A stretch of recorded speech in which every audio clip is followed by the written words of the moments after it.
ইসলাম একটি একেশ্বরবাদী ইব্রাহিমীয় ধর্ম, যার মূল ভিত্তি হল আল্লাহকে এক ও অদ্বিতীয় বিশ্বাস করা এবং তার ইচ্ছা ও নির্দেশনার কাছে আত্মসমর্পণ করা। এই ধর্মের অনুসারীদের মুসলিম বলা হয় এবং কুরআন হল এই ধর্মের প্রধান ধর্মগ্রন্থ, যা নবী মুহাম্মদের মাধ্যমে আল্লাহর পক্ষ থেকে প্রাপ্ত।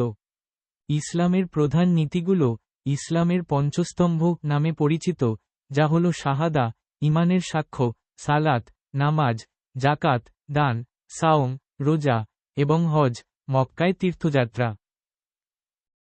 ইসলামের মূল ভিত্তি। ১. একেশ্বরবাদ।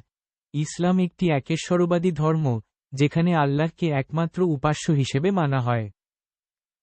২. আল্লাহর কাছে আত্মসমর্পণ। ইসলাম শব্দের অর্থই হল আল্লাহর কাছে নিজেকে সম্পূর্ণভাবে সমর্পণ করা।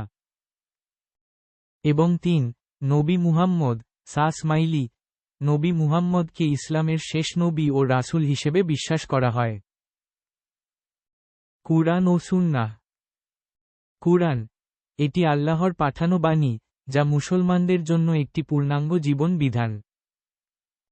সুন্নাহ, নবী মুহাম্মদের জীবনযাপন ও শিক্ষা, হাদিস, ইসলামের একটি গুরুত্বপূর্ণ উৎস। ইসলামের পঞ্চস্তম্ভ, মূল ভিত্তি।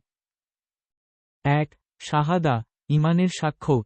এই সাক্ষ্য হল আল্লাহ ছাড়া কোনো উপাস্য নেই এবং মুহাম্মদ সাল্লাল্লাহু আলাইহি ওয়াসাল্লাম তার রাসূল, এই বিশ্বাস ঘোষণা করা। ২. সালাত, নামাজ, দৈনিক ৫ ওয়াক্ত নামাজ আদায় করা। ৩. যাকাত, দান, সম্পদের একটি নির্দিষ্ট অংশ গরিবদের মধ্যে দান করা। ৪. সাওম, রোজা, রমজান মাসে রোজা রাখা। এবং ৫. হজ, তীর্থযাত্রা, শারীরিক ও আর্থিক সক্ষমতা থাকলে জীবনে অন্তত একবার মক্কায় হজ করা। অন্যান্য মূলনীতি।